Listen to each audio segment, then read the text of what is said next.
Hello student, welcome to new lecture.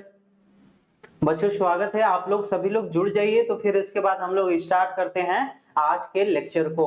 आज आपका BSc first sem के अंदर यूनिट फर्स्ट का लेक्चर नंबर 5 है, जिसके अंदर हम लोग आज पढ़ेंगे डिस्प्लेसमेंट वेक्टर और पोजीशन वेक्टर क्या होता है। और साथ ही साथ हम लोग देखेंगे कि आपका वेक्टर एडिशन अगर हमको कार्टेशियन फॉर्म में लिखना पड़े तो हम लोग वेक्टर का एडिशन किस प्रकार से करते हैं, और इन्हीं तीनों टॉपिक से हम लोग आज क्वेश्चंस भी करेंगे। ठीक है, तो सभी लोग पहले आ जाइए। सभी को गुड मॉर्निंग, सभी को गुड मॉर्निंग। चलिए हम लोग स्टार्ट करते हैं।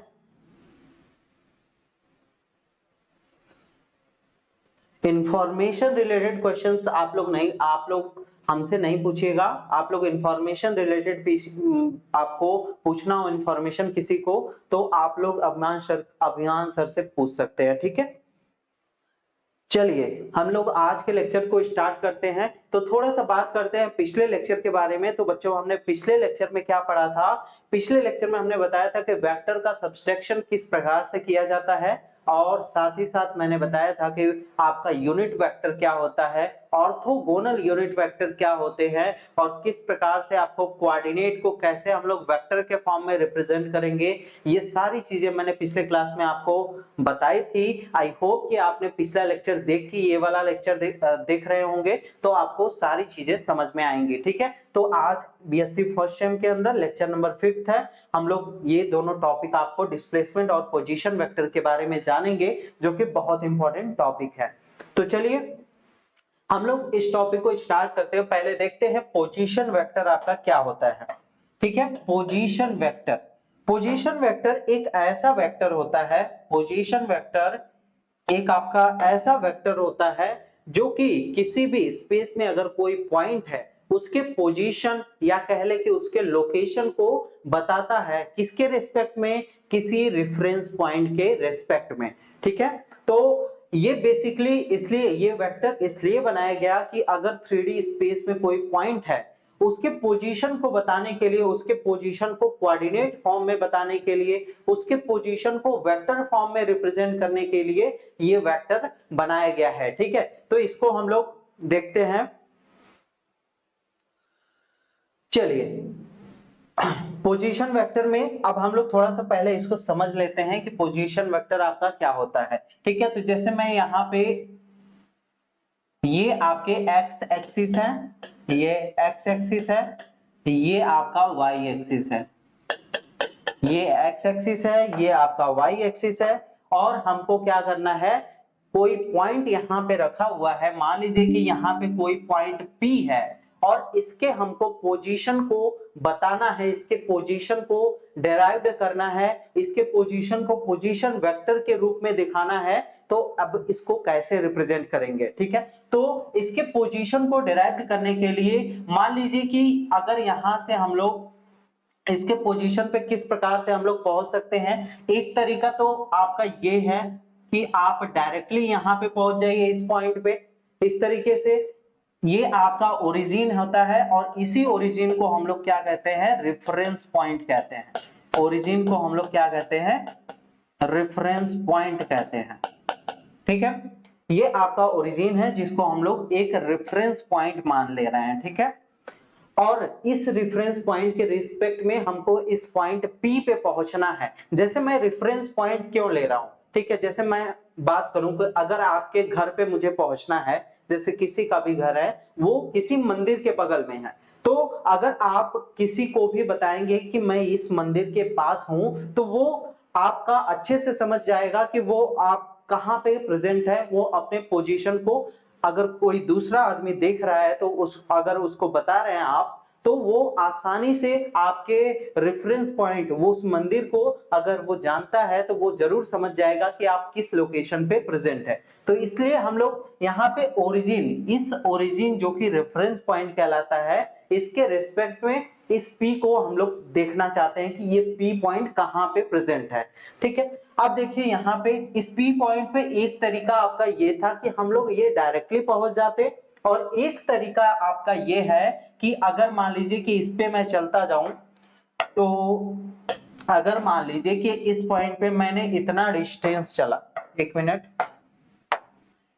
इस पॉइंट पे इतना डिस्टेंस जो कि यहां से परपेंडिकुलर के बराबर है, मान लीजिए पहले हमने इस एक्स एक्सिस पे इतना चला, ये एक्स डिस्टेंस इसका, ये आपका एक्स क्या है, एक्सिस को रिप्रेजेंट कर रहा है, ये आपका वाई एक्सिस को रिप्रेजेंट कर रहा है, और ये एक्स जो है वो आपके इसके डिस्टेंस को ओरिजिन के रेफरेंस पॉइंट के रिस्पेक्ट में यहाँ के डिस्टेंस को बता रहा है। ठीक है, हम लोग एक तरीका तो हम लोग का था कि डायरेक्ट पहुंच गए, और दूसरा तरीका हम लोग का है कि हम लोग पहले एक्स एक्सिस पे इतना चले और वाई एक्सिस पे इतना चले तो हमारा इस पॉइंट पे हम लोग पहुंच सकते हैं। ठीक है, तो ये हो गया आपका, और ये जो डिस्टेंस, ये डिस्टेंस था एक्स, और ये डिस्टेंस क्या कहलाएगा, वाई पे, वाई कहलाएगा। ठीक है, अगर मैं इसको क्या करूं, इसको समांतर चतुर्भुज बना लेता हूं, और यहाँ पे टेल से टेल मैच करता हूं। अगर हम लोग यहाँ पे पैरेललोग्राम लॉ लगाते हैं,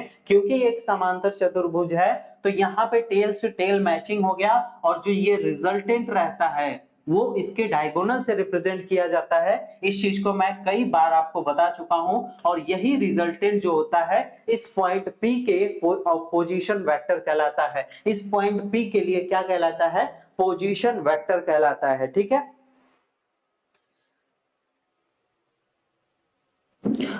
राधे राधे गुरुजी, राधे राधे आपको।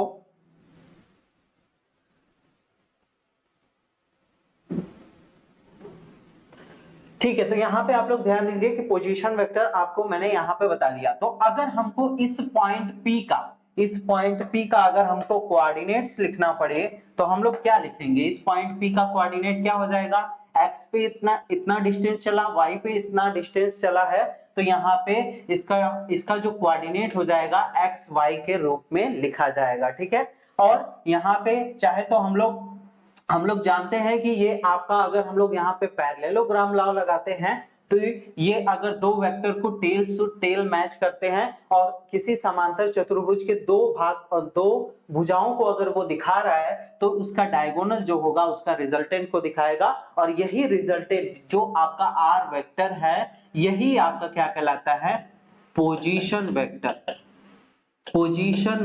कहलाता है। ठीक है, आर आपका क्या है, पोजीशन वेक्टर है। अगर आर को आपको अगर आर के पोजीशन, अगर आपको कोऑर्डिनेट्स दिए गए हैं, तो पिछले लेक्चर में मैंने बताया कि कोऑर्डिनेट्स को वेक्टर के फॉर्म में किस प्रकार से लिखा जाता है। तो मैंने बताया था कि अगर कोऑर्डिनेट्स आपके एक्स वाई हैं तो एक्स पहले लिखेंगे और उसके साथ उसका यूनिट वेक्टर लिखेंगे। एक्स एक्सिस का यूनिट वेक्टर क्या होता है, आई कैप होता है, और प्लस वाई एक्सिस का जो यूनिट वेक्टर होता है वो जे कैप होता है।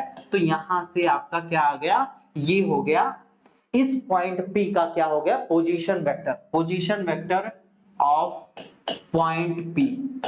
कोई भी पॉइंट अगर हम लोग ले लेते हैं स्पेस में, उसका पोजीशन वेक्टर को बताना है, तो अगर हमको उसके कोऑर्डिनेट्स पता है तो हम लोग आराम से उसके पोजीशन वेक्टर को बता सकते हैं। पोजीशन जैसा कि इसके नाम से ही पता चल रहा है कि ये किसी के पोजीशन, उसकी स्थिति को रिप्रेजेंट कर रहा है। ठीक है, तो ये हो गया आपका पोजीशन वेक्टर। तो वही मैंने यहाँ पे लिखवाया है कि इसके डेफिनेशन में, a vector that symbolizes either the position or the location of any given point with respect to any reference point like origin। ठीक है, any reference point, किसी reference point के रिस्पेक्ट में अगर किसी के लोकेशन या पोजीशन को, किसी पॉइंट को अगर सिंबलाइज किया जाए तो उसको हम लोग एक वेक्टर से रिप्रेजेंट कर सकते हैं, जो कि आर वेक्टर से, बेसिकली आर वेक्टर से दिखाया जाता है, उसको हम लोग क्या कहेंगे, पोजीशन वेक्टर कहेंगे। ठीक है,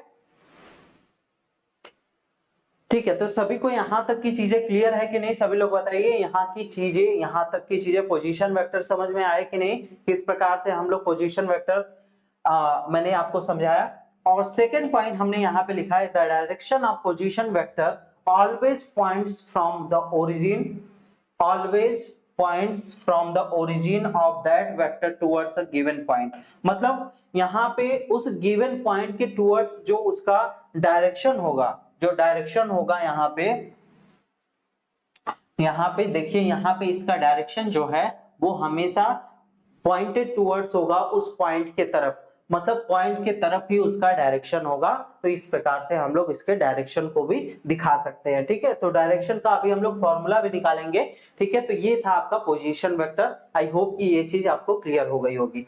देखिए वही चीजें यहाँ पे लिखी गई हैं। यहाँ पे क्या लिया गया है, यहाँ पे ए और बी पॉइंट लिया गया है। ठीक है, ये एक्स एक्सिस है, एक्स एक्सिस लिया गया है, और यहाँ पे वाई एक्सिस लिया गया है, और यहाँ पे जो एक पॉइंट P प्रेजेंट है वो आपका क्या लिया गया है, x and y sorry a and b लिया गया है। यहाँ पे ए एंड बी कोऑर्डिनेट लिए गए हैं। तो ए एंड बी कोऑर्डिनेट के लिए जो आपका पोजीशन वेक्टर हो जाएगा, क्या हो जाएगा, ए आई कैप, क्योंकि एक्स एक्सिस पे ए डिस्टेंस चला हुआ है, और बी पे आपका जे कैप आपका लिया जाएगा क्योंकि वाई एक्सिस पे प्रेजेंट है। ठीक है, अब इसका अगर हमको मॉड निकालना है तो कल मैंने आपको मैग्नीट्यूड निकालना बताया था कि किसी भी वेक्टर का अगर जो कि कंपोनेंट फॉर्म में दिया गया हो, अगर उसका हमको मैग्नीट्यूड फाइंड आउट करना है, x I cap plus Y J cap plus Z K cap, तो इसका मैग्नीट्यूड अगर बताना हो तो क्या करना पड़ेगा, हम लोग को अंडर रूट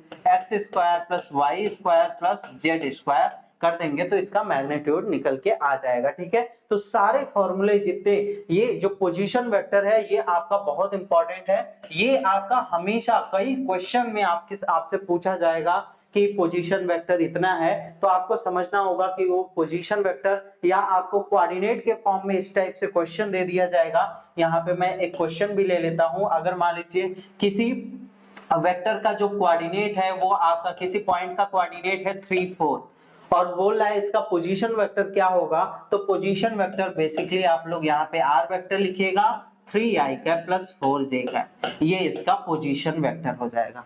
ठीक है, तो आई होप कि अब आपको समझ में आ गया होगा कि पोजीशन वेक्टर आपका क्या होता है। तो वही चीजें यहाँ पे लिखी गई हैं। मैग्नीट्यूड ऑफ आर वेक्टर आपका क्या हो जाएगा, ए स्क्वायर और बी स्क्वायर के बराबर हो जाएगा, और साथ में अगर हमको डायरेक्शन बताना है उसी रिजल्ट आपका ये आपका बॉक्स किसको रिप्रेजेंट कर रहा है, डायरेक्शन ऑफ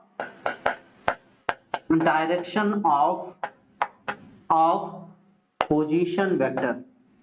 क्योंकि वेक्टर है तो आपका डायरेक्शन और मैग्नीट्यूड दोनों होनी चाहिए। तो आपका मैग्नीट्यूड तो यहां से पता चल गया, ये आपका क्या है, मैग्नीट्यूड है, और इसका डायरेक्शन हम लोग कैसे बता सकते हैं, तो मैंने पिछले क्लास में बताया था कि यूनिट वेक्टर आपका डायरेक्शन रिप्रेजेंट करने के लिए यूज होता है। तो यहाँ पे आर कैप की वैल्यू किसके बराबर हो जाएगी, r vector upon mod of r के बराबर हो जाएगा। मॉड ऑफ आर वेक्टर भी लिख सकते हैं, या तो आर बस केवल लिखिए, या आप इस प्रकार से भी लिख सकते हैं। तो आर वेक्टर की value a i cap plus b j cap, और हमने इसका मॉड निकालना है आपका ए वेक्टर, यहाँ पे सारे पे वेक्टर रहेगा। ठीक है, यहाँ पे आपको वेक्टर लगाना है। ठीक है, तो ये दोनों वेक्टर का हम लोग को मॉड निकालना पड़ेगा। तो इसका मॉड हम लोग जानते हैं, मैग्नीट्यूड यहाँ से रख सकते हैं, और a i cap plus b j cap, ये इसका डायरेक्शन आ गया, किसका, पोजीशन वेक्टर का डायरेक्शन निकल के आ गया। ठीक है, ये चीज क्लियर हो गया। तो यहाँ पे हमने एक क्वेश्चन भी देख लिया। अगर हम लोग बात करते हैं आप 3D में, अगर किसी पोजीशन वेक्टर आपका किस में दिया गया हो, 3D में दिया गया हो, पोजीशन वेक्टर इन 3D, पोजीशन वेक्टर इन 3D में बात करते हैं, फिर हम लोग एक एक क्वेश्चन भी कर लेंगे जिससे और ज्यादा क्लियर हो जाएगा। ठीक है, तो अगर मान लेते हैं हमको एक्स वाई जेड एक्सिस, तीनों एक्सिस दिए गए हों, एक्स एक्सिस, वाई एक्सिस और ये जेड एक्सिस है, और मान लेते हैं कि यहाँ पे कोई पॉइंट P है और यहाँ पे इसका कोऑर्डिनेट जो है एक्स वाई जेड दिया गया है, तो अगर इसके पोजीशन वेक्टर को बताना है तो हम लोग डायरेक्टली ओरिजिन के रेस्पेक्ट में, यही आपका क्या कहलाएगा, पोजीशन वेक्टर कहलाएगा। तो यहाँ पे इसको कैसे लिख सकते हैं, R vector equal to X I cap plus Y J cap, यहाँ पे Y J cap plus Z K cap, ये हो गया आपका पोजीशन वेक्टर।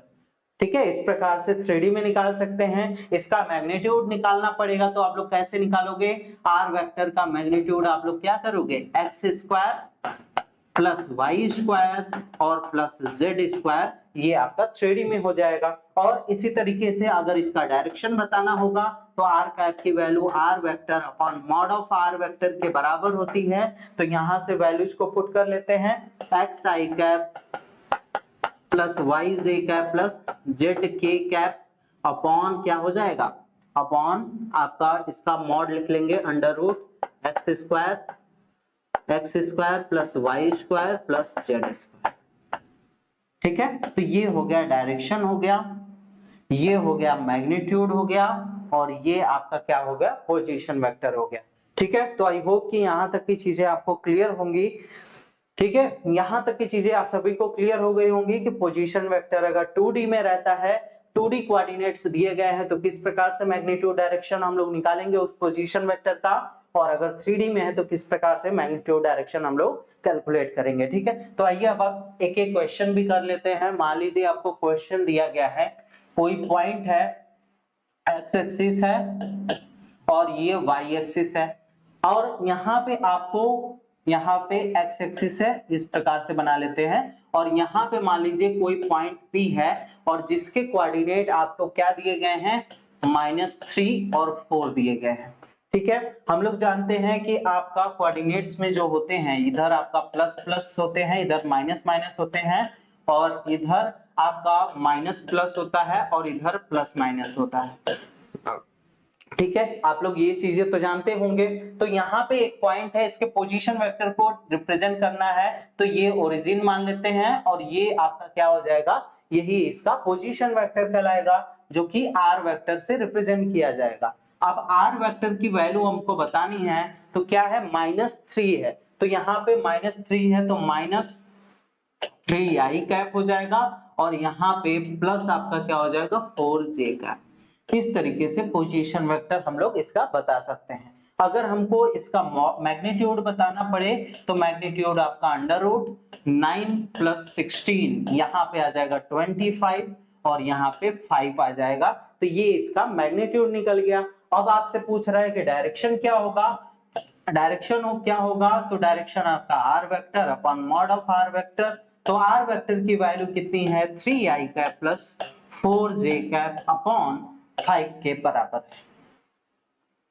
ठीक है, क्लियर है, यहां तक की चीजें समझ में आ रहा है सभी को। चलिए, तो आई होप कि अब यहां तक चीजें समझ में आ गई होंगी। एक क्वेश्चन 3D के लिए भी कर लेते हैं, ये 2D का एग्जांपल था। अगर 3D में आपको दिया जाए एक्स वाई जेड एक्सिस है, X axis Y axis Z axis है, और यहाँ पे कोई पॉइंट है, यहाँ पे 3, 4 और 9 आपका इस प्रकार से कोई पॉइंट है। अगर इसका आपको पोजीशन वेक्टर निकालने के लिए कहे तो आप लोग बेसिक बस आपको यहाँ पे 3i कैप 4j कैप, क्योंकि आपका ये होता है X axis Y axis Z axis, X axis के लिए आप लोग i कैप यूनिट वेक्टर लगाएंगे, फिर इसी तरीके से 4j कैप, और आपका क्या है 9k कैप हो जाएगा। अब इसका मैग्नीट्यूड आपको निकालना पड़ेगा। मैग्नीट्यूड अगर इसका कैलकुलेट करते हैं तो कितना हो जाएगा, 9, 16 और आपका 81, तो 81 आपका क्या हो जाएगा, और 6 हो जाएगा, और आपका 106 के बराबर आ जाएगा। ठीक है, तो ये हो गया आपका क्या हो गया, मैग्नीट्यूड, मैग्नीट्यूड हो गया। अब इसी तरीके से डायरेक्शन हमको बताना है इसका, तो डायरेक्शन किस प्रकार से बताएंगे, यहाँ पे आर कैप की वैल्यू निकाल दीजिए, तो इसका डायरेक्शन क्या हो जाएगा, 3i cap plus 4j cap plus 9k cap upon under root 106। ठीक है, तो आई होप कि यहां तक की चीजें क्लियर हो गई होंगी आपको, कि अब आपको पोजीशन वेक्टर में कोई भी दिक्कत नहीं होगी। ठीक है, चलिए, ये हो गया पोजीशन वेक्टर के बारे में। अब हम लोग स्टार्ट करेंगे डिस्प्लेसमेंट वेक्टर। तब तक आप लोग देखिए इसको समझ में आ रहा है कि नहीं चीजें।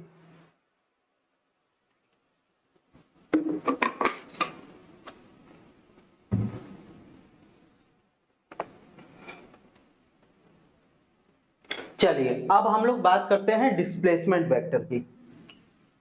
तो ये भी आपका बहुत इंपॉर्टेंट है। डिस्प्लेसमेंट वेक्टर हमेशा आपके फिजिक्स में यूज होगा, जब आप जब आप पार्ट बी पढ़ेंगे तो वहां पे वेक्टर का बहुत ज्यादा यूज है, तो आप लोग पार्ट ए को अच्छे से पढ़िएगा, कोई भी टॉपिक आपका छूटे ना। ये सभी आपको, चाहे आप हायर लेवल की स्टडीज करते हैं, वेक्टर आपका पीछा छोड़ने वाला नहीं है। हमेशा हर जगह हर किसी न किसी तरीके से आपका ये आपके वेक्टर के कॉन्सेप्ट जरूर यूज होंगे, ठीक है। खासकर ये पोजीशन वेक्टर, डिस्प्लेसमेंट वेक्टर, ये हमेशा आपको यूज में रहेंगे, हमेशा आते रहेंगे, ठीक है।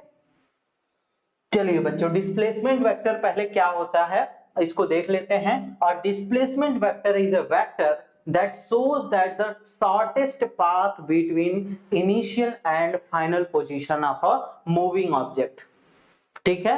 इनिशियल और फाइनल पोजीशन में, फाइनल पोजीशन का जो शॉर्टेस्ट डिस्टेंस होता है उसी को हम लोग क्या कहते हैं, डिस्प्लेसमेंट वेक्टर कहते हैं। या तो हम लोग एक और तरीके से कह सकते हैं, the line joining the initial and final point is called the displacement vector. इसको हम लोग डिस्प्लेसमेंट वेक्टर कहते हैं, जो कि इनिशियल प्रारंभिक स्थिति और आपकी अंतिम स्थिति के बीच में अगर एक हम लोग लाइन से उनको ज्वाइन कर देते हैं तो वो आपका क्या कहलाएगा, विस्थापन सदिश कहलाएगा। इसको हिंदी में क्या कहते हैं,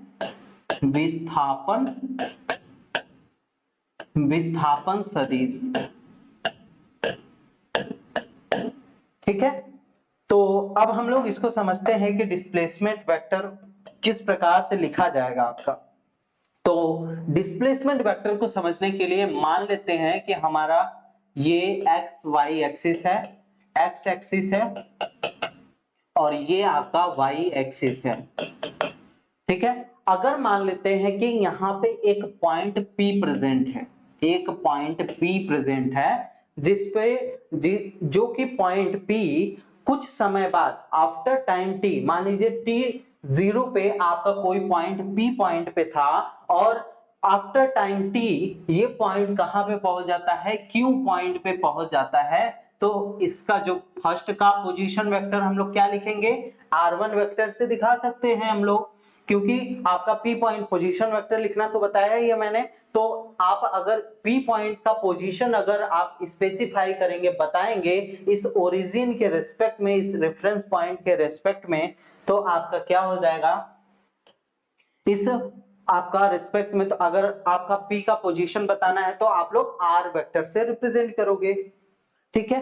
अब देखिए यहां पे मान लेते हैं कि after time t equal to 0 पे आपका पॉइंट P पे था और t इक्वल टू T पे ये कहां पे चला आया, ये आपके Q पॉइंट पे चला आया, ठीक है। ये चीज समझ में आ गई। तो जो लाइन इनको ज्वाइन करेगी, इनिशियल पॉइंट और फाइनल पॉइंट को, उसी को हम लोग क्या कहेंगे, डिस्प्लेसमेंट वेक्टर कहेंगे, ठीक है। इसकी डायरेक्शन ये है और इसको हम मान लेते हैं इसका पोजीशन वेक्टर R2 है।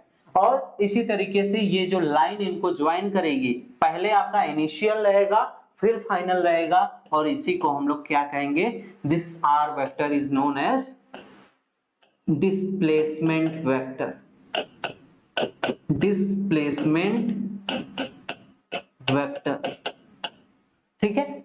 या तो आपको अगर इसका नेमिंग करके लिखना है तो जो आपका पी क्यू होगा, पी क्यू वेक्टर होगा, वो किससे दिखाया जाएगा, ओपी आपका पी क्यू वेक्टर जो होगा वो आपका किससे दिखाया जाएगा, अभी हम लोग बात करते हैं, पहले इसको मैं लास्ट में बताऊंगा। पहले आपको यहाँ पे रिजल्टेंट आर वेक्टर की हमको वैल्यू की जरूरत है। अब हमको किसकी वैल्यू की जरूरत है, इस आर वेक्टर को अगर हम लोग कैलकुलेट कर लेते हैं तो हमारा क्या हो जाएगा, इसका डिस्प्लेसमेंट वेक्टर हम लोग बता सकते हैं। किसी भी पॉइंट, अगर कोई भी दो पॉइंट के बीच में डिस्प्लेसमेंट अगर हुआ है, मतलब वो आफ्टर टाइम टी अपने डिस्टेंस को चेंज किया है, तो वो इनिशियल और फाइनल पाथ में जो आपका उसका रिजल्टेंट आएगा, आर वेक्टर आएगा, उसको हमको निकालना है, वही आपका डिस्प्लेसमेंट वेक्टर कहलाएगा।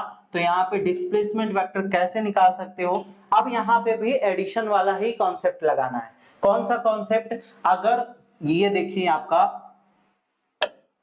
अगर यहाँ पे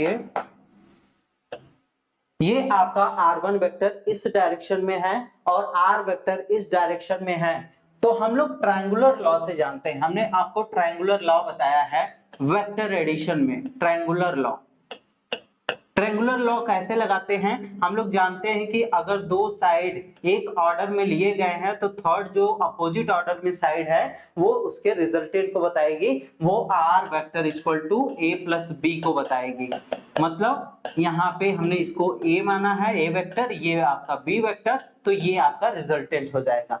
ठीक है, ये चीज हम लोग जानते हैं। अगर वही चीज यहाँ पे हम लोग अप्लाई करें, देखिए आर वेक्टर एक ऑर्डर में है और आर ये आपका R1 वेक्टर ये आपका एक ऑर्डर में है, इस ऑर्डर में है, आर वेक्टर भी इसी के ऑर्डर में है, सेम ऑर्डर में है, मतलब पहले टेल है फिर हेड है, फिर यहाँ पे भी पहले टेल है फिर हेड है, तो थर्ड साइड जो कि अपोजिट ऑर्डर में लिया गया हो उससे हम लोग क्या दिखा सकते हैं? इसका रिजल्टेंट दिखा सकते हैं। तो हम लोग R2 वेक्टर कितना लिखेंगे? जो आपका R2 वेक्टर होगा, बेसिकली R2 वेक्टर जो है इसी R वेक्टर को दिखा रहा है। यहाँ पे समझिएगा आप लोग, ये आपका एक ऑर्डर में है, इसका हेड और टेल, मतलब टेल है पहले फिर हेड है, फिर R वेक्टर भी इसी ऑर्डर में, कैसे इस ऑर्डर में है, इसका भी पहले टेल है और फिर उसके बाद हेड आया है। और इसी तरीके से अगर हम लोग थर्ड साइड को अपोजिट ऑर्डर में ले लें तो ये क्या करेगा? एक ट्रायंगल फॉर्म कर रहा है, और ये जो अपोजिट ऑर्डर है, जो अपोजिट ऑर्डर वाला ये वाला पार्ट है R2 वेक्टर है, ये इसका क्या बताएगा? इसके रिजल्टेंट को बताएगा। ठीक है, तो R2 वेक्टर क्या लिख सकते हैं? R1 vector plus R vector.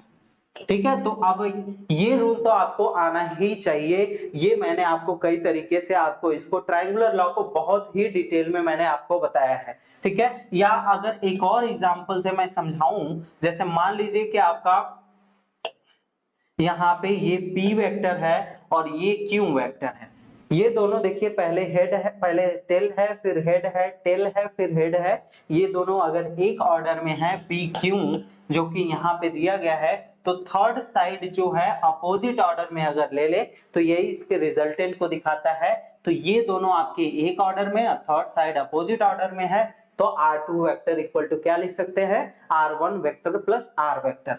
अब R वेक्टर जो है इसी की वैल्यू हमको चाहिए थी, तो इसको हम लोग क्या लिख सकते हैं?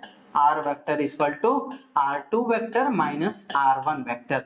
तो हमारा डेफिनेशन क्या था कि द लाइन ज्वाइनिंग इनिशियल और फाइनल पॉइंट, तो हम लोग क्या करेंगे? डिस्प्लेसमेंट वेक्टर निकालने के लिए क्या करेंगे? फाइनल पॉइंट में से इनिशियल पॉइंट को घटा देंगे तो हमारा क्या निकल जाएगा? Displacement vector. ये आपका डिस्प्लेसमेंट वेक्टर कैलकुलेट होके आ गया आपको। ठीक है, तो आई होप कि अब आपको डिस्प्लेसमेंट वेक्टर भी अच्छे से क्लियर हो गया होगा।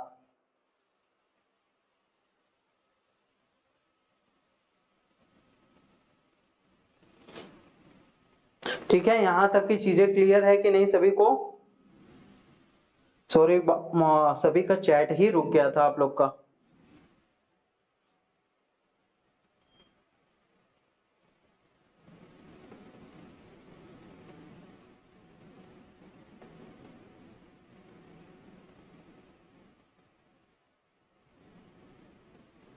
हाँ, डेली आपकी क्लासेस इसी टाइम पे लगती हैं और आपका जो इस क्लास का पीडीएफ और नोट्स हमारे डीएनएस एजुकेयर ऐप पे प्रोवाइड किया जाएगा, वो आपको लास्ट में बता दिया जाएगा। ठीक है, तो आपके चैट रुक गए थे, अब आप लोग क्वेश्चंस को पूछ सकते हैं। ठीक है,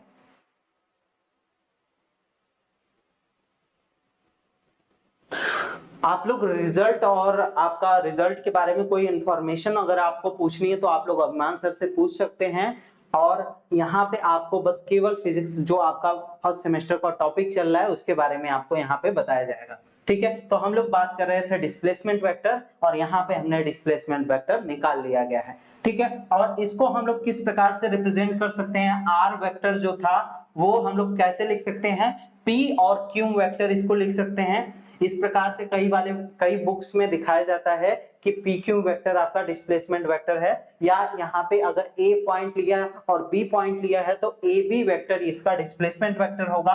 R2 क्या है? R2 OQ है, OQ वेक्टर है, और माइनस हमारा क्या है? R1 क्या है? OP वेक्टर है, मतलब इसका पोजीशन वेक्टर OP वेक्टर है। ठीक है, तो ये हो गया इसका डिस्प्लेसमेंट वेक्टर। अब इसका भी उसी तरीके से हम लोग क्या करेंगे, मैग्नीट्यूड पहले हम लोग क्या करते हैं, हम लोग इसके कोऑर्डिनेट्स ले लेते हैं। यहाँ पे देखिए कोऑर्डिनेट्स को लिया गया है। अब यहाँ पे हम लोग आ जाते हैं, r2 vector equal to r1 plus r vector यहाँ पे लिखा गया है, r vector equal to r2 vector minus r1 vector, ये आपका डिस्प्लेसमेंट वेक्टर निकल के आ गया, डिस्प्लेसमेंट। ठीक है, ये लाइन आपका यहाँ पे लिखी हुई है और बस आपको यहाँ पे इस लाइन को ऐड कर लीजिएगा यहाँ पे। ठीक है, ये वाला जो मैंने आपको बताया है, ये आपको लाइन यहाँ पे लिख, या तो मैं लिख ही देता हूँ यहाँ पे, या आप लोग फिगर से भी देख सकते हैं, P Q vector equal to O Q vector minus O P vector, इस प्रकार से रिप्रेजेंट कर सकते हैं। ठीक है, आगे बढ़ते हैं, तो let us consider the coordinate of P। अगर हम लोग लेट कर लेते हैं कि P का जो कोऑर्डिनेट है वो क्या है, x1 है, y1 है, और आपका कोऑर्डिनेट है Q का वो कितना है, x2 और y2 है। ठीक है, x1 का कोऑर्डिनेट, हमने P का कोऑर्डिनेट x1 y1 और Q का कोऑर्डिनेट x2 y2 ले लेते हैं, तो क्या हो जाएगा, पहले हम लोग यहाँ पे क्या लिखते हैं, r वेक्टर इक्वल टू क्या होता है, r2 vector minus r1 vector. तो अगर हम लोग को क्या, ये r वेक्टर किसको बता रहा है, मतलब ये पोजीशन को ही बता रहा है उस पॉइंट के। तो अगर हम लोग r2 वेक्टर पहले लिखें तो r2 वेक्टर किसके बराबर हो जाएगा, r2 वेक्टर किसके बराबर हो जाएगा, इसके कोऑर्डिनेट क्या है, x2 y2 है, तो r2 वेक्टर किसके बराबर होगा, x2 y कैप और y2 j कैप के बराबर हो जाएगा। इसी तरीके से r1 वेक्टर आप जब लिखेंगे तो क्या हो जाएगा, x1 i कैप प्लस आपका क्या हो जाएगा, y1 j कैप। अब हमको क्या करना है, इसमें ये सारी वैल्यूज को पुट कर देना है, इसमें वैल्यूज लाके पुट करिए, x2 i cap, y2 j cap और माइनस x1 i कैप, और जब ये आपका यहाँ पे प्लस y1 आना चाहिए, जब इस ब्रैकेट से आप यहाँ पे बाहर निकालोगे तो ये वाला भी टर्म क्या हो जाएगा, माइनस हो जाएगा। क्योंकि ये आपका ब्रैकेट में है, इस प्रकार से ब्रैकेट में अगर इसको करते हैं हम लोग तो यहाँ पे आप लोग प्लस लगा सकते थे, जब इसको ब्रैकेट से बाहर निकालेंगे तो ये माइनस में हो जाएगा, ये भी माइनस में हो जाएगा, क्योंकि दोनों प्लस में है। ठीक है, तो इसलिए यहाँ पे माइनस पहले से ही मैंने लिख दिया है और यहाँ पे एक स्टेप मैंने, तो यहाँ पे देखिए अगर मैं x2 और x1 में से i कैप को बाहर ले लेता हूं तो क्या हो जाएगा, x2 minus x1 i cap हो जाएगा। इसी तरीके से यहाँ से j कैप कॉमन ले लीजिए तो y2 minus y1 j cap हो जाएगा, और r वेक्टर किसके बराबर हो जाएगा, x2 minus x1 i cap plus y2 minus y1 j cap. तो अब इससे हम लोग क्वेश्चंस भी करेंगे। पहले ये आपका डिस्प्लेसमेंट वेक्टर, अगर वहां पे उसके कोऑर्डिनेट्स दिए गए हो तो इसको हम लोग इस प्रकार से कर सकते हैं। ठीक है, बस हमको दूसरे वेक्टर का जो मैग्नीट्यूड है आपका x2 की जो वैल्यू रहेगी उसको x1 से माइनस करेंगे, और y2 की जो वैल्यू रहेगी y1 से माइनस करेंगे, और i कैप j कैप लगा देंगे, तो ये हमारा क्या निकल जाएगा, डिस्प्लेसमेंट वेक्टर कैलकुलेट होके आ जाएगा। ठीक है, ठीक है, सभी को क्लियर है यहां तक। चलिए अब बात करते हैं डायरेक्शन ऑफ डिस्प्लेसमेंट वेक्टर की। अब डायरेक्शन किस प्रकार से निकालोगे, वही हमारा पुराना तरीका, r cap equal to r vector upon mod of r vector. तो यहाँ पे क्या वैल्यूज आएंगी, अब यहाँ पे इसका x2, पहले हम लोग r वेक्टर को वैल्यूज को यहाँ पे रख देंगे, x2 minus x1 i cap plus y2 minus y1 j cap upon under root x2 minus x1 का whole square plus y2 minus y1 का होल स्क्वायर। अब यहाँ पे हम लोग ये आपको किसके बता रहा है, मॉड ऑफ किसको बता रहा है, मॉड ऑफ आपका डिस्प्लेसमेंट वेक्टर, मतलब डिस्प्लेसमेंट वेक्टर के परिमाण को दिखा रहा है। ठीक है, तो under root x2 minus x1 square plus y2 minus y1 का होल स्क्वायर और अंडर रूट में। ठीक है, तो ये आपका किस लिए किया गया, जैसे आपका उसमें हमने x i cap y j cap लिया था पोजीशन वेक्टर में, तो x का स्क्वायर था, y का स्क्वायर था, यहाँ पे क्या है x2 माइनस x1 है, तो x2 माइनस x1 पूरे का स्क्वायर होगा। ठीक है, अभी ये आपको इतना लेंदी लग रहा है फॉर्मूला, जब आप क्वेश्चंस करवाऊंगा मैं अभी ना तो आपको और ज्यादा क्लियर हो जाएगा और इजी लगेगा। ठीक है, तो ये हो गया आपका डिस्प्लेसमेंट वेक्टर के बारे में बातें। अब इसका डायरेक्शन भी हो गया। हाँ, अब हम लोग थोड़ा सा 3D के लिए भी बात कर लेते हैं। 3D में आप लोग किस प्रकार से दिखाएंगे? इन 3D, अगर 3D में बात करें तो 3D में हम लोग एक्स वाई जेड एक्सिस ले लेते हैं। एक्स वाई जेड एक्सिस मान लेते हैं कोई ए पॉइंट है और यहाँ पे कोई बी पॉइंट है। ए पॉइंट का पोजीशन वेक्टर r1 वेक्टर है और बी पॉइंट का पोजीशन वेक्टर r2 वेक्टर है, और यहाँ पे इनिशियल पॉइंट को फाइनल पॉइंट से मैच कर दीजिए तो ये आपका r वेक्टर हो गया। अब यहाँ पे भी आपका वही सेम फॉर्मूला आएगा, r वेक्टर इक्वल टू क्या हो जाएगा, या हम लोग r2 वेक्टर क्या लिखेंगे, r1 प्लस r वेक्टर के बराबर लिखेंगे, और r वेक्टर किसके बराबर हो जाएगा, r2 minus r1 vector, r2 minus r1 vector. ठीक है, अब यहाँ पे वही हम लोग लेट कर लेते हैं कि इसके कोऑर्डिनेट्स क्या क्या हैं। लेट कर लेते हैं, इसके कोऑर्डिनेट्स हैं p, आपके ए पॉइंट के जो कोऑर्डिनेट है x1 y1 और आपका z1, और जो b पॉइंट है उसके कोऑर्डिनेट क्या हैं, x2 y2 और z2। और इसके बाद हम लोग क्या करेंगे, अब इसकी इसी फॉर्मूले में हम लोग पुट करेंगे तो क्या हो जाएगा आपका r वेक्टर इक्वल टू, यहाँ पे r2 वेक्टर किस प्रकार से लिखेंगे, मतलब यहाँ पे मैं डायरेक्ट फॉर्मूला लिख दे रहा हूँ क्योंकि मैंने बताया ही है कैसे करना है। x2 i cap plus y2 minus y1 j cap plus z2 minus z1 k cap.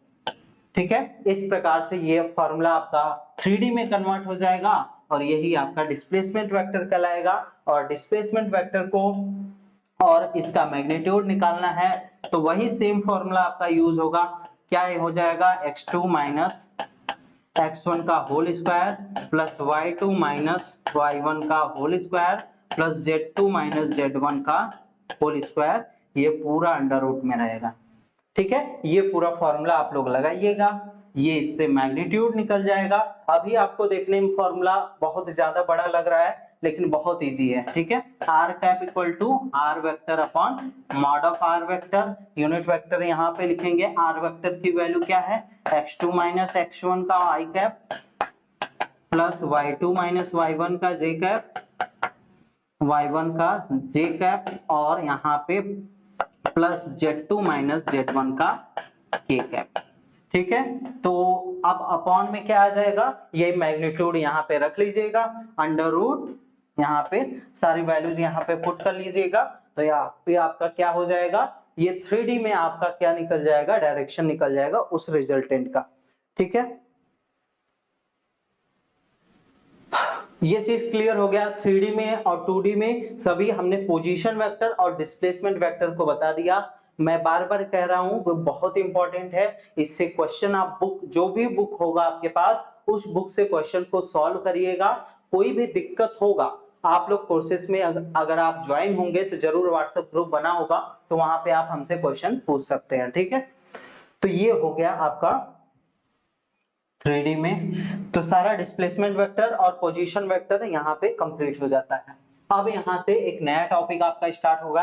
अब यहाँ पे हम लोग दो क्वेश्चन भी कर लेते हैं। ठीक है, यहाँ पे दो क्वेश्चन भी हम लोग दे देते हैं। क्वेश्चन नंबर फर्स्ट है आपका, अगर पहले इसको हम लोग 2D के लिए कर लेते हैं। मान लीजिए कि यहाँ पे कोई पॉइंट P है जिसके कोऑर्डिनेट क्या है, 3 और 4 है, और यहाँ पे पॉइंट Q है जिसके कोऑर्डिनेट क्या है, 5 और 6 है। तो यहाँ पे हमको क्या बताना है कि ये आपका डिस्प्लेसमेंट वेक्टर यहाँ पे बताना है। तो इसके लिए पोजीशन वेक्टर r1 वेक्टर लिख लेंगे, इसके लिए पोजीशन वेक्टर क्या हो जाएगा, r2 वेक्टर हो जाएगा, और यहाँ पे इसको हम लोग वही फॉर्मूला डायरेक्ट यहाँ पे फॉर्मूला अप्लाई करेंगे। तो आपका r वेक्टर किसके बराबर था, x2 माइनस x1 का i cap plus y2 minus y1 का j कैप। ठीक है, अब इसको अप्लाई करते हैं यहाँ पे। तो यहाँ पे x2 की वैल्यू क्या है, इसको आप डिवाइड कर लीजिए, x1 y1 x2 y2 यहाँ पे इसमें रख लीजिएगा। x2 की वैल्यू 5 है और यहाँ पे x1 की वैल्यू 3 i कैप और y2 की वैल्यू 6 है और y1 की वैल्यू 4 है और ये z है। अब यहाँ पे क्या हो जाएगा, 2i कैप आ गया और यहाँ पे 2j कैप आ गया और ये आपका r वेक्टर की वैल्यू हो गई। ठीक है, तो यहाँ से आराम से देखिए डिस्प्लेसमेंट वेक्टर आपका निकल गया। ठीक है, डिस्प्लेसमेंट वेक्टर आपका यहाँ से इजीली आपका यहाँ पे निकल गया। इसका मैग्नीट्यूड आपको पूछेगा तो इसका स्क्वायर कर दीजिएगा, 2 का स्क्वायर 4, फिर 2 का स्क्वायर 4 और यहाँ पे 8 आ जाएगा, ये इसका मैग्नीट्यूड निकल गया। यहाँ पे आपसे आर कैप का आपसे डायरेक्शन मतलब इसका डायरेक्शन पूछता है इस डिस्प्लेसमेंट वेक्टर का, तो आर कैप इक्वल टू क्या लिखेंगे, ये वाला वेक्टर लिखेंगे, आर वेक्टर अपॉन मैग्नीट्यूड जो हमने निकाला है उसको लिख लेंगे। तो आर वेक्टर की वैल्यू कितनी है, 2i cap plus 2j cap upon R mod of R vector की वैल्यू क्या है, √8। ये आपका इसका डायरेक्शन निकल गया। ठीक है, तो अब आपको डिस्प्लेसमेंट वेक्टर कभी क्वेश्चंस में आ जाएगा, तो आई होप कि आप लोग आराम से क्वेश्चंस को कर लेंगे। ठीक है, उसी तरीके से यहाँ पे 3D के लिए या तो मैं एक क्वेश्चन दे रहा हूं, तभी अभी आप लोग कॉपी पेन लेके जरूर बैठिएगा। ठीक है, यहाँ पे आप लोग इस क्वेश्चन को सॉल्व करके दिखाइए। मान लीजिए पहला कोऑर्डिनेट जो है 9 और 10 है और यहाँ पे 12 और 11 है। ठीक है, अब इस क्वेश्चन को आप लोग सॉल्व करके दिखाइए। 2 पॉइंट है, मान लीजिए ये पॉइंट A है और ये पॉइंट B है। इसका डिस्प्लेसमेंट वेक्टर निकालिए, मैग्नीट्यूड निकालिए। मान लीजिए r वेक्टर हमको कैलकुलेट करना है, तो r वेक्टर यहाँ पे मैं लिख देता हूं, डिस्प्लेसमेंट वेक्टर निकालिए, इसका डिस्प्लेसमेंट वेक्टर निकालिए और इसका मैग्नीट्यूड निकालिए। यहाँ पे इस तरीके से आपसे क्वेश्चन पूछा जाएगा, मैग्नीट्यूड निकालिए और इसका डायरेक्शन निकालिए।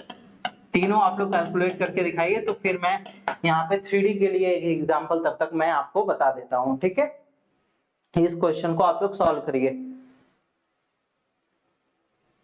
चलिए एक 3D का एग्जांपल ले लेते हैं। मान लीजिए 2 पॉइंट है, A और B पॉइंट है, इनिशियल और फाइनल पॉइंट, इनका डिस्प्लेसमेंट हमको निकालना है। तो यहाँ पे जो नंबर्स दिए गए हैं 2, 3 और 5 दिया गया है और यहाँ पे 4, 8 और आपका 6 दिया गया है, 4, 8, 6।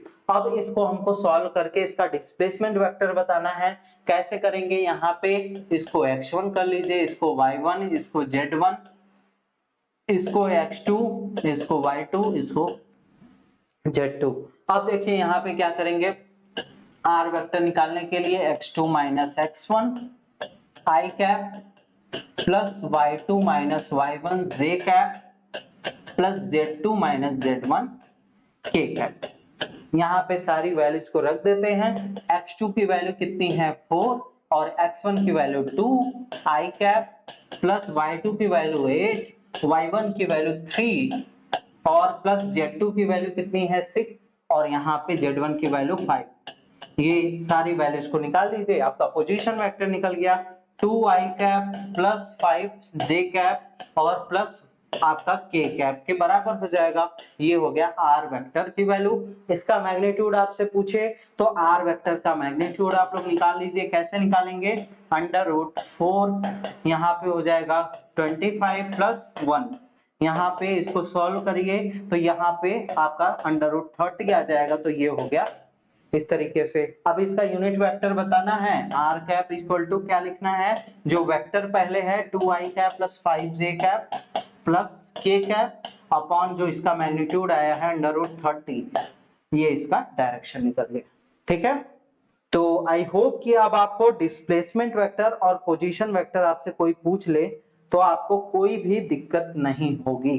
ठीक है, तो आई होप कि यहां तक चीजें आपको सारी क्लियर हो गई होंगी, अच्छे से समझ में आ गया होगा और अब कभी आपको डिस्प्लेसमेंट वेक्टर और पोजीशन वेक्टर में दिक्कत नहीं होगी। ठीक है, एक मिनट।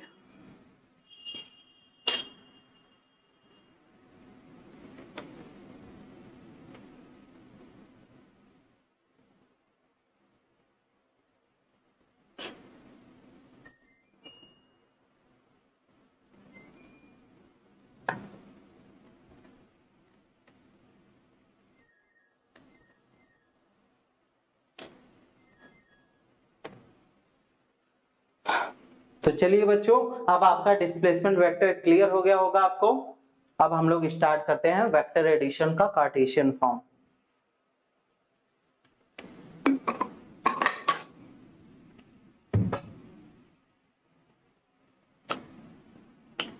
तो यहाँ पे वेक्टर एडिशन का कार्टेशियन फॉर्म हम लोग देख लेते हैं। वेक्टर एडिशन का कार्टेशियन फॉर्म करने के लिए मतलब अगर वेक्टर आपका किस फॉर्म में दिया गए हो, अगर आपको वेक्टर कुछ इस फॉर्म में दिया गया हो, या तो अगर मैं क्वेश्चन में ले लेता हूं, ए वेक्टर आपका 3i cap plus 4j cap plus 10k cap और बी वेक्टर आपका 6i cap plus j cap plus k cap. इस प्रकार से आपको दो वेक्टर दिए गए हों इस टाइप के, अगर इन दोनों को एडिशन करना है तो किस प्रकार से करना है, तो पहले मैं प्रूफ करके दिखाऊंगा और फिर उसके बाद हम लोग इस टाइप के क्वेश्चंस को सॉल्व करेंगे। ठीक है, यहां तक की चीजें क्लियर है सभी लोग? एक बार बताइए, यहां तक की चीजें सभी क्लियर है ना? और आप लोग क्वेश्चंस को कर रहे हैं कि नहीं? इस वाले क्वेश्चन को जरूर सॉल्व करिएगा आप लोग। ठीक है, यहाँ पे आपको क्या बताना है? डिस्प्लेसमेंट वेक्टर इसका बताना है, मैग्नीट्यूड बताना है, डायरेक्शन बताना है। इस क्वेश्चन को अभी आप लोग सॉल्व करके इसका आंसर बताइए। अब चलिए हम लोग इसकी बात करते हैं। तो लेट कर लेते हैं, हमारे पास एक्स वाई एक्सिस है, ये एक्स एक्सिस है, ये वाई एक्सिस है, और लेट कर लेते हैं कि हमारे पास कोई ए वेक्टर है। यहाँ पे कोई आपका ए वेक्टर है, इस प्रकार से दिखाया गया है। ठीक है, ए वेक्टर है और इस तरीके से आपका, अगर ए वेक्टर से अगर हम लोग परपेंडिकुलर, मतलब अगर इसकी वैल्यूज को अगर हम लोग लिखते हैं तो क्या हो जाएगा, ये ए का एक्स कंपोनेंट है, ये आपका ए वेक्टर हमने माना है, तो इसको ये जो दूरी है इसको मान लीजिए हम लोग किससे दिखा रहे हैं? ए एक्स से दिखा रहे हैं। ठीक है, ये चीज क्लियर हो गया। और इसको हम लोग किससे दिखा रहे हैं? बी एक्स से दिखा रहे हैं, मतलब ये जो डिस्टेंस होगा ये भी उतने के ही बराबर होगा, ये भी आपका बी एक्स से दिखाया जाएगा, क्योंकि समांतर चतुर्भुज है तो जितना ये साइड होगा उतना ये साइड होगा, और जितना ये साइड होगा उतना ये ही साइड होगा। ठीक है, लेट कर लेते हैं। अब हमको वेक्टर का एडिशन करवाना है तो हमको एक और वेक्टर लेना पड़ेगा। लेट कर लेते हैं कि बी वेक्टर आपका इस प्रकार से दिखाया गया है, ये आपका बी वेक्टर है। ठीक, अब बी वेक्टर हम लोग जानते हैं कि अगर दो वेक्टर एक ऑर्डर में लिए गए हों तो थर्ड जो अपोजिट ऑर्डर में वेक्टर जो होगा वही इसके रिजल्टेंट को बताएगा। यहाँ पे जो यहां से मान लेते हैं एक वेक्टर लिया गया जो कि इनके रिजल्टेंट को बता रहा है, ये आर वेक्टर को रिप्रेजेंट कर रहा है, इसके रिजल्टेंट a प्लस बी। अब इसको हम लोग प्रूफ कर रहे हैं कि कैसे आप a प्लस बी इस टाइप के वेक्टर्स का करेंगे। ठीक है, तो अगर हम लोग r वेक्टर की वैल्यू निकालते हैं तो कैसे निकालेंगे? देखिए, a वेक्टर आपका क्या है? ax ay az की कैप आपका इस तरीके से दिया गया। हाँ सॉरी, यहाँ पे 3 डायमेंशनल स्पेस ले लीजिएगा, यहाँ पे आपको 3 डायमेंशनल स्पेस ले लेना है, यहाँ पे z एक्सिस। ठीक है, अब यहाँ पे देखिए दो वेक्टर्स हैं, इन दोनों वेक्टर्स को हमको ऐड करना है। तो दो वेक्टर एक ऑर्डर में है, ट्रायंगुलर लॉ लगाएंगे तो अपोजिट ऑर्डर में थर्ड साइड जो होगा उसके रिजल्टेंट को दिखाएगा। तो हम लोग क्या लिखेंगे? Resultant R vector. मान लेते हैं कि ये जो है आर वेक्टर से दिखाया गया है, तो अगर यहां से मैं यहाँ पे परपेंडिकुलर ड्रॉ करूं, ठीक है, ये मान लीजिए बी एक्स आप लोग याद रखिएगा, और यहाँ पे बी वेक्टर है, ये आपका इतना डिस्टेंस जो है बी एक्स है, ये पूरा डिस्टेंस आपका क्या है? बी एक्स है। और यहां से अगर मैं परपेंडिकुलर ड्रॉ करूं और यहां से एक परपेंडिकुलर ड्रॉ करता हूं, तो ये साइड आपका कितने के बराबर हो जाएगा? ये आपका साइड कितने के बराबर हो जाएगा? ये आपका यहाँ पे bx के बराबर हो जाएगा। ठीक है, यहाँ पे by के बराबर हो जाएगा, और ये जो इतना साइड है जो यहाँ से यहाँ तक का डिस्टेंस है, ये कितने के बराबर हो जाएगा? bx के बराबर हो जाएगा। ठीक है, कैसे? हमने जब ax पे मतलब a वेक्टर के लिए इतना डिस्टेंस चला तो इसको हमने क्या माना था? ax माना था, और जब हम लोग इसी को अगर b वेक्टर के लिए मानते हैं तो इसको हम लोग क्या मानेंगे? bx मानेंगे, क्योंकि x एक्सिस पे b वेक्टर कितना डिस्टेंस चला है? bx पे चला है। ठीक है, अब अगर हमको इन दोनों वेक्टर का एडिशन करना है तो क्या लिखना पड़ेगा, R vector equal to R X I cap और आर वाई जे कैप। मतलब हमको यहाँ का पोजीशन लिखना है, यहाँ पे पोजीशन आपका क्या आएगा, इस रिजल्टेंट की वैल्यू क्या आएगी, ठीक है। तो resultant R X I cap अगर हम लोग निकालते हैं तो आर एक्स किसके बराबर हो जाएगा, मतलब आर का अगर हम लोग ये जो आर वेक्टर है इसका कंपोनेंट हम लोग एक्स एक्सिस पे अगर हम लोग निकालना चाहें तो क्या दे सकते हैं, अगर आर वेक्टर का एक्स कंपोनेंट अगर हमको निकालना है तो क्या लिखेंगे, ये है आपका पूरा आर वेक्टर यहां से यहां तक, ये ओरिजिन है।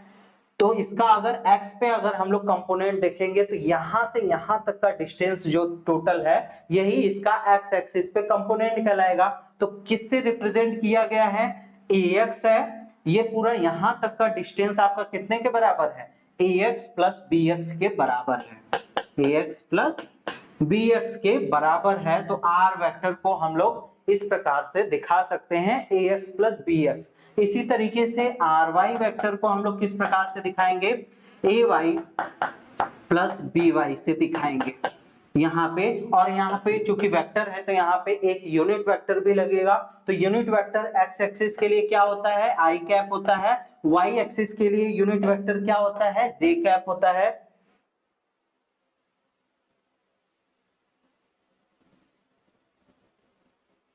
ठीक है, यूनिट वेक्टर सॉरी आपका यहाँ पे आर वाई के लिए जो यूनिट वेक्टर वाई एक्सिस के लिए यूनिट वेक्टर वो जे कैप होता है। तो यहाँ पे हमने आर एक्स और आर वाई की वैल्यू यहाँ पे फाइंड आउट कर ली।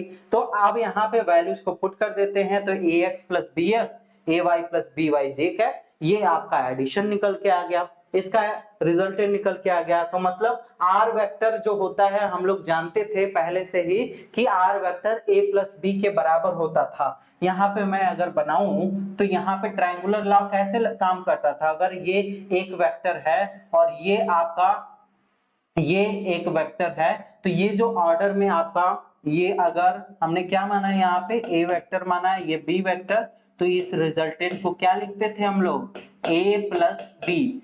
अब आज के जितने भी टॉपिक मैंने बताए, अगर आपने वेक्टर एडिशन को अच्छे से नहीं समझा है तो आपको अच्छे तरीके से नहीं समझ में आएगा, ठीक है। क्योंकि मैं साइड में आपको बता भी रहा हूं कि किस प्रकार से मैंने पिछले लेक्चर में बताया था, लेकिन वो लेक्चर जब आप पूरा देखेंगे ना तो आपको ये वाला लेक्चर बहुत अच्छे से समझ में आएगा, ठीक है। तो ये दो साइड अगर एक ऑर्डर में लिए गए हों तो थर्ड साइड जो अपोजिट ऑर्डर में है वो a प्लस बी से दिखाया जाता है वेक्टर एडिशन के अंदर। तो यहाँ पे r वेक्टर को क्या लिख लिया गया, a प्लस बी वेक्टर के बराबर लिख लिया गया।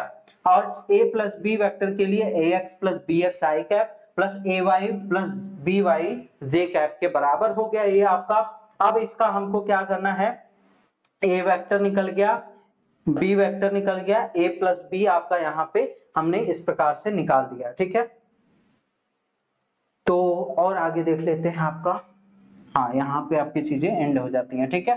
तो अब इससे हम लोग क्वेश्चन कर लेते हैं। तो मतलब अगर 3D में है, यहाँ पे चीजें 2D में बात की गई हैं, ठीक है। यहाँ पे 3D में भी और 2D में दोनों में बात कर सकते हैं हम लोग। यहाँ पे आपका 2D में है, ये आपका 2D में है, बस x और y एक्सिस के लिए है। और यहाँ पे आपको 3D के लिए बताया गया है अगर आपको वेक्टर्स इस प्रकार से दिए गए हों, ठीक है। यहाँ पे आप लोग थोड़ा सा चेंज कर लीजिएगा, थोड़ा सा टाइपिंग मिस्टेक हो जाता है।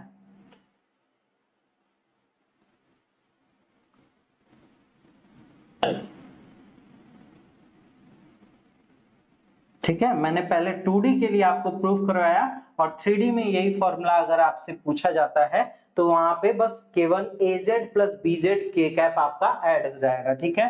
तो a b आपके इस तरीके से दिए गए थे और इनको एडिशन करना था, एडिशन कार्टेशियन फॉर्म में करना था। तो इसको ऐड करने के लिए हमको ax बस इसके मैग्नीट्यूड को इससे ऐड कर दीजिए, इसके मैग्नीट्यूड को इससे ऐड कर दीजिए, तो हमारा क्या निकल जाएगा, अगर कार्टेशियन फॉर्म में वेक्टर है तो उसका एडिशन निकल के आ जाएगा, ठीक है। ये 3D फॉर्म में है, 3D फॉर्म के लिए फॉर्मूला क्या हो जाएगा, r vector equal to a plus B vector, ax plus bx I cap, ay plus by j cap और az plus bz k cap, इस प्रकार से हम लोग दिखाएंगे, ठीक है।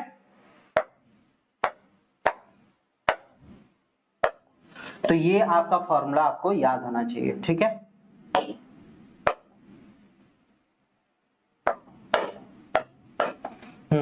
ठीक है। अब आते हैं हम लोग एक क्वेश्चन कर लेते हैं इससे, फिर आपका सेशन को हम लोग एंड करेंगे, ठीक है।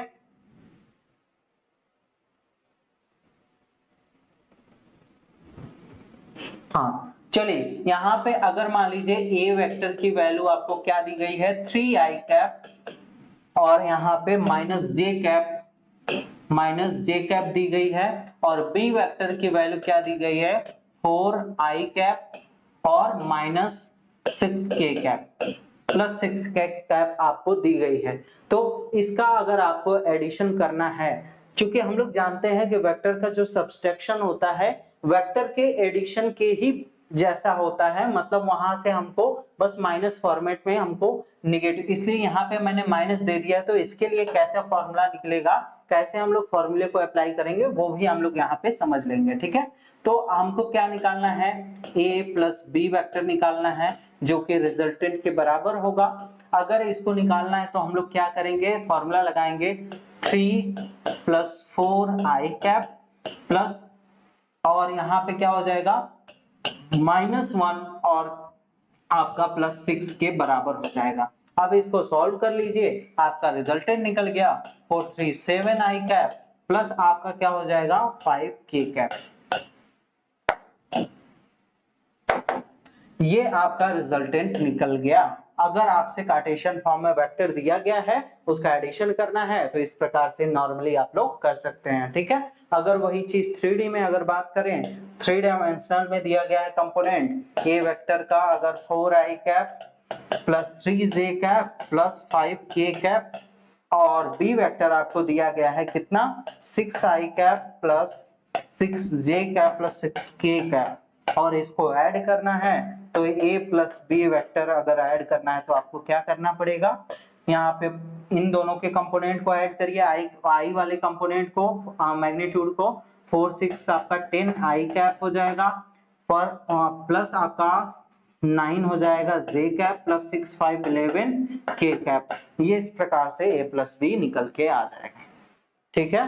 तो वेक्टर का जोड़, आपका वेक्टर का जो सब्सट्रैक्शन था, वो सारी चीजें मैंने आपको अच्छे से बता दी, और डिस्प्लेसमेंट वेक्टर, पोजीशन वेक्टर आपका क्या होता है यहाँ पे आपको मैंने डिफाइन करके अच्छे से बता दिया, ठीक है। अगले क्लास में जब मिलेंगे, अब यहाँ पे सब्सट्रैक्शन हो गया वेक्टर का, एडिशन हो गया वेक्टर का, अब हम लोग वेक्टर के मल्टीप्लिकेशन को देखेंगे कि वेक्टर का मल्टीप्लिकेशन किन मेथड से किया जाता है, वो कौन कौन से मेथड है जिससे वेक्टर को हम लोग वेक्टर का मल्टीप्लिकेशन कर सकते हैं, और उनको डिटेल में इसी तरीके से क्वेश्चंस को करते हुए उसको भी हम लोग देखेंगे, ठीक है। तो यहाँ पे आपका सेशन एंड होता है, और यहाँ पे मैंने सारी चीजें आपको अच्छे से यहाँ पे क्लियरली बता दी।